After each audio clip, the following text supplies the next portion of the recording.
Student welcome to online class. मैं Anita Sharma class 6 को chapter number 8 सूक्ति सबक है पढ़ा रही थी, जिसमें हमने 4 श्लोक पढ़ लिए थे।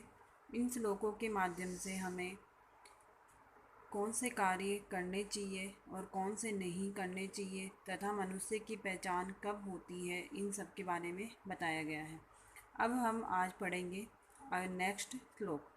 काकः कृष्ण है, पिकः कृष्ण है, को भेद है पिक काकयोः। वसंत समये प्राप्ते काकः काकः पिकः पिकः। काकः कृष्ण है, कौवा काला होता है, पिकः कृष्ण है, कोयल भी काली होती है, को भेद है कोई भेद नहीं होता, पिक काकयोः कोयल और कोए में। वसंत समय, वसंत के समय में, प्राप्त होता है, काकः कौवा, काकः कौवा, कौवा कौवा, पिकः पिकः कोयल कोयल। तो इसमें ये बताया गया है कि कौवा भी काला होता है, काकः कृष्ण है, कौवा काला होता है, कोयल भी काली होती है, को भेद है पिक काकयोः, इन दोनों में कोई भी भेद नहीं होता है। यानी जब कोयल और कौवा एक जगह रहते हैं तो वो दोनों एक जैसे ही लगते हैं। ये नहीं पता चलता उनमें कि इनमें से कौन सी कोयल है और कौन सा कौवा है। वसंत समय प्राप्ते काकः काकः पिकः पिकः। वसंत ऋतु में ही मालूम पड़ता है कि ये कौवा है और ये कोयल है, क्योंकि उनकी आवाज़ से कोयल तो मीठा बोलती है और कौवा कर्कश बोलता है। तो उन दोनों के रंग में कोई फ़र्क नहीं होने में के कारण और ना ही उनके आकार में फ़र्क होता है, इसलिए उन दोनों में कोई फ़र्क नहीं पड़ता। लेकिन जब वो वसंत ऋतु में बोलते हैं तो को मालूम पड़ता है कि कौन सा कौवा है और कौन सी कोयल है। तो आज हमारा ये चैप्टर कंप्लीट हो गया है, लेकिन हम फिर से इसको एक बार इस चैप्टर को आपको रिवाइज करवाऊंगी। तो आप फिर से एक बार ये सारे श्लोक फिर से एक बार देख लीजिए ताकि आपके माइंड में अच्छे से आ जाए। पहला था उद्यमेन ही सिद्धन्ति कार्याणि न मनोरथे। परिश्रम से ही कार्य सिद्ध होते हैं, मन में इच्छा करने से नहीं। न ही सुप्तस्य सिंहस्य प्रविशन्ति मुखे मृगाः। जिस प्रकार सोए हुए शेर के मुख में शिकार अपने आप प्रवेश नहीं करता है। तो इस श्लोक में क्या बताया गया है कि परिश्रम करके ही मनुष्य अपने कार्यों को पूरा कर सकता है। मन में इच्छा करके कभी भी अपने कार्य पूरे नहीं कर सकते। जिस प्रकार एक सोए हुए शेर के मुंह में सियार अपने आप प्रवेश नहीं करता है। नेक्स्ट है पुस्तके पठितः पाठः जीवने न एव साधितः। किम भवेत् तेन पाठेन जीवने यो न सार्थकः। पुस्तकें पठितः, पुस्तक पढ़कर, पाठः पाठ को जीवन में धारण किया जा सकता है। पुस्तक में पढ़े गए पाठ को जीवन में धारण करना चाहिए या उसको अपने जीवन में काम में लेना चाहिए। किम न भवेत् तेन पठेन जीवने यो न सार्थक है।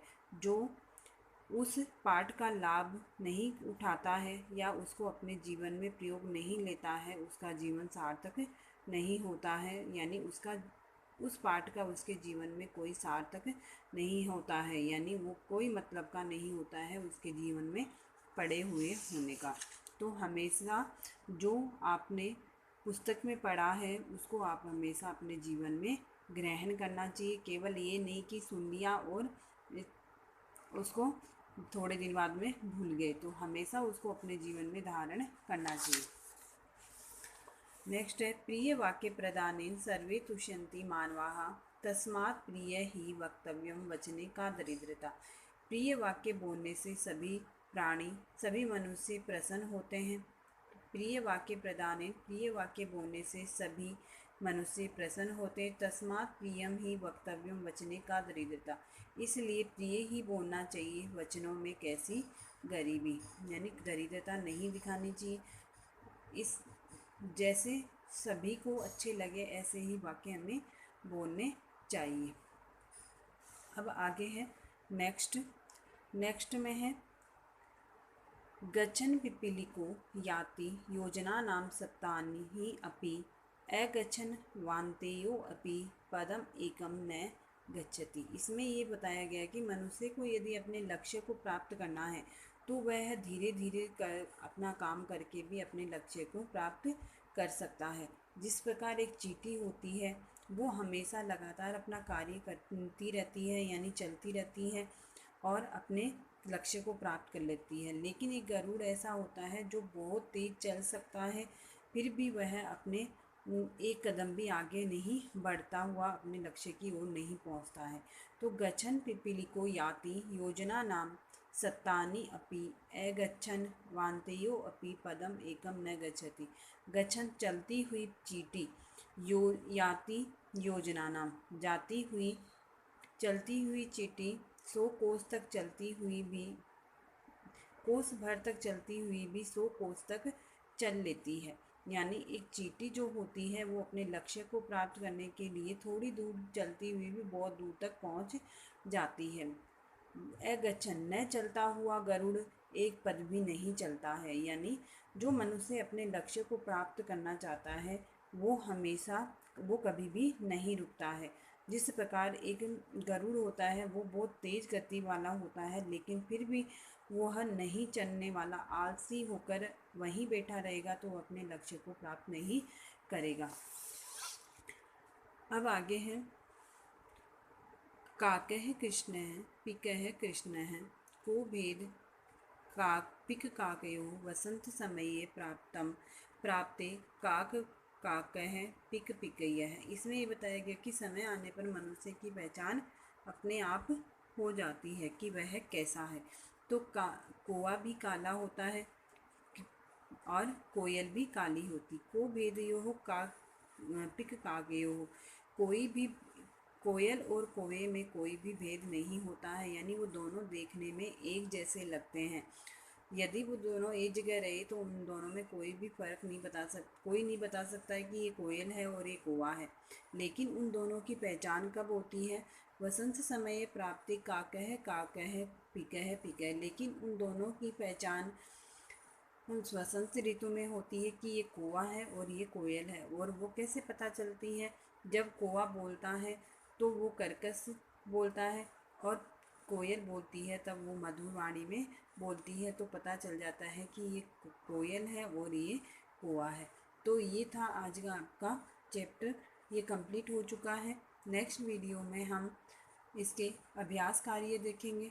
अब इसका जो भी हिंदी अनुवाद आपको भेजा जाएगा वो आपको अपनी नोटबुक में राइट करना है। इसमें एक बात आपको ध्यान रखनी है कि संदर्भ जो है वो मैंने एक बार ही लिखा है। क्योंकि इस जितने भी ये पांचों श्लोक है, पांचों श्लोक का संदर्भ एक ही होगा, क्योंकि ये पांचों एक ही चैप्टर से लिए हैं और एक ही बुक से लिए गए हैं। इसलिए संदर्भ बार बार में लिखने की ज़रूरत नहीं है, केवल एक बार ही लिखना है। प्रसंग और अर्थ इनके दोनों सबके अलग अलग होंगे। तो आपको जैसे नोट्स भेजे जाएंगे उसी के अकॉर्डिंग आपको वर्क अपनी नोटबुक में करना है। Thank you.